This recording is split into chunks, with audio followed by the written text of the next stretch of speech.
2 bits, 4 bits, 6 bits, $1. All for Xtra Touch. Stand up and holler. Xtra Touch makes dressing. Pick up your favorite flavor at your local grocery store. Xtra Touch is made in Shenandoah, Iowa. So dress up your salad with Xtra Touch dressing. Yay! Xtra Touch!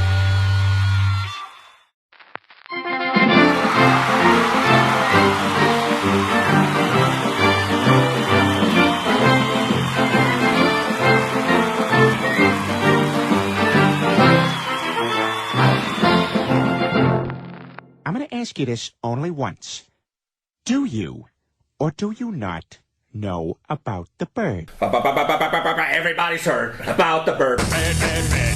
The bird's a winner. Bird, bird, bird, and a bird is a word. Bird, bird, bird, bird. Bird is a word. Bird, bird, bird, and a bird is a word. Frightened little child, the bird is the word. Bird, bird, bird, and a bird is a word. Lady on the toilet, the bird is the word. Don't you know about the bird? Don't you know about the bird? Undefeated Jayhawks are the word.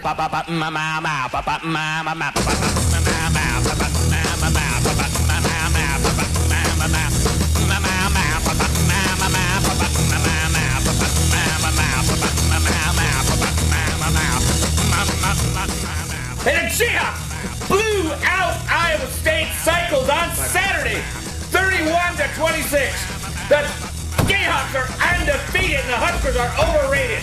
But we're not here to talk about college football because my doctor said to remain calm. So let's talk about last Friday night's game. So let's go to Sydney and Hamburg, Matt. Sydney and Hamburg. Well, I wasn't there. I don't think either of us were there. I was with you. I think you would know where you were. Getting a little spacey here. Hey, where were you? Farragut. Okay. The guy. I was too.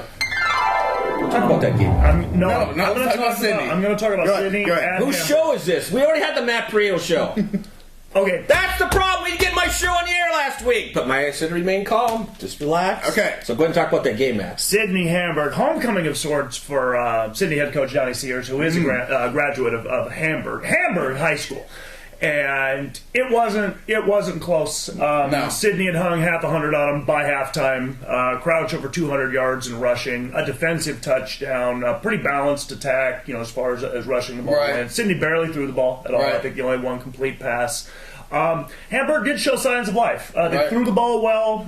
They scored 20-some in the first half. They continued to score. They weren't rolling over, but I think just outmanned, outmuscled by Sydney. I think Hamburg's a much improved team since the beginning of the season. They came into that game with a 2-game winning streak, and like you said, they played semi-competitively for half, although they gave up 50 points in the first half. But Tristan Crouch was just too much for him. Like you said, over 200 yards. Right. Brandon Anderson added close to 70 rushing yards. Right.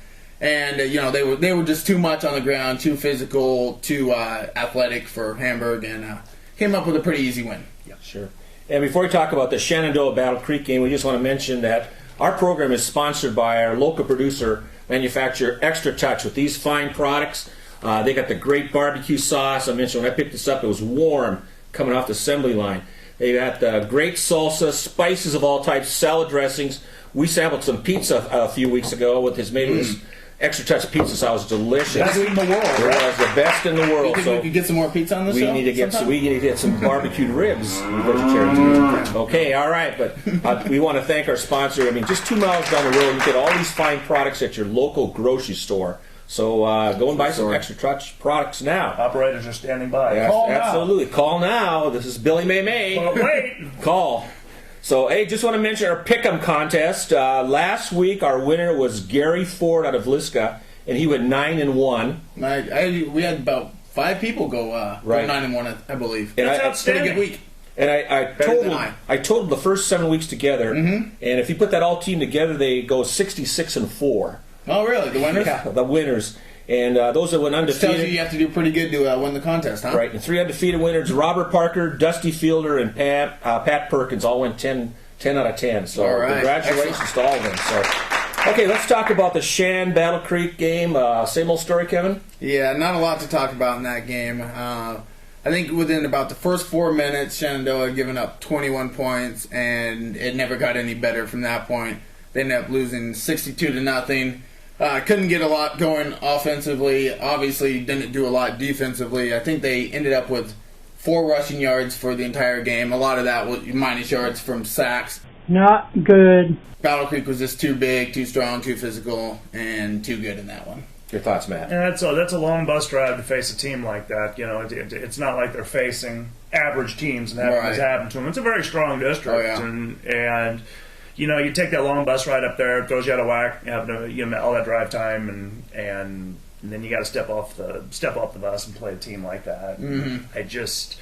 I don't know how you can expect it to go any different. They're outsized, they're outmanned, they're outstrength, and they're probably out for the most part. They're giving up speed as well. Right. And, you know, you just get through those games the best you can and try to prepare for the next week. Exactly. So, Kevin, are they healthy for this Friday night? No. From what I've heard, they're a little beat up. They had 2 offensive linemen out on Friday, which obviously didn't help them against a team of that caliber. Whether they'll be back this week, I don't know. I haven't heard for sure. But no, they're getting pretty beat up, and when you play in a district like that week in and week out, that's bound to happen. So okay, they'll play Maple Valley this Friday night, so we'll talk about that game a little bit later. Yes, we will. Matt, let's talk about Villisca and Essex. Oh boy, you know, we were just talking about one mismatch, and now we're going to talk about another. Again, it's the same thing with Essex. You know, everywhere they're going to show up this year, they're going to be outmanned, outstrength, outspeeded. Is that a word? Outspeeded? It's not. But you know what I mean anyway. And Essex has given up all those things. You know, I don't know how many they showed up with the other night. I know the week before that they showed up to Sydney with 8. I can't imagine they took too many more. Well, they played at home against them. They played at home. Played at home. I don't imagine they had too many more. They're not very big. They don't have very many players. And Villisca's a pretty decent team this year, you know, come to find out. And we'll find out how good this Friday, but we'll talk about that later. You know, Essex got on the scoreboard again. At least they're playing. I mean, you got to call that a win, don't you? Just keeping a team on the field. Yeah, as I say, I mean, each game, you know, it's the same story. Like you said, they show up, they're outmanned, they're out talented. I don't think that's a word either, but I'm going to go ahead and use it. I know what you mean. Yeah, exactly. But they show up and they play hard. They don't give up, and they've scored.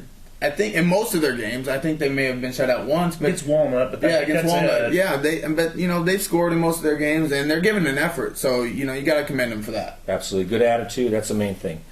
Let's talk again, Matt. Your team, Farragut against South Page, the gut. Both you and Kevin were there, right? Well, we were in the gut. It was a phenomenal. Freezing. It was freezing, but phenomenally freezing night. It was a triple celebration of senior night, homecoming, and a big win for the gut. Every win's crucial at this time of year. They have to win out if they want to go to the playoffs. I mean, I think that's pretty much a given. College Springs, they showed signs of life this year. They've given a couple of teams decent games. They've got a couple of real good backs, and they came to play and they kept it close for about a quarter. It was 6-6 for a long time. And then I think Farragut's double wing offense started to. Kevin and I have been watching it for the last 2 years, and a couple times we're still like, "Who's got the ball?" You know, and it's tricky. We thought one guy had the ball, and Blang Lang came flying around the end the other way with the ball, with his little cast flying through the air, wading through traffic. You know, Heitschusen got hot. Blevin started throwing the ball all over the place, and it got out of hand by the time the second half came around. Right. I think Farragut, and you know, let's face it, they did it with Blaine Lang being limited. I think it's worth noting that Blaine tried to throw the ball left-handed. Yes, he did. To start the game, ambidextrous Blaine Lang, and with Hemeter completely out, they were still able to roll up a sizable score. Yeah, Farragut showed up to the game. They showed up sick. They showed up hurt, and still they were easily the better team in that one.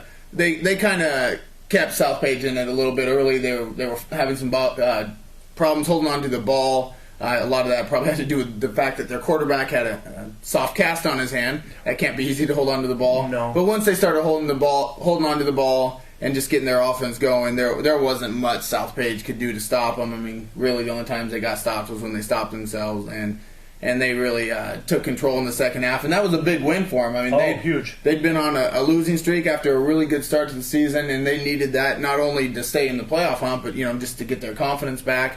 And they did all those things, and like you said, it was senior night, it was homecoming, so great night for Farragut.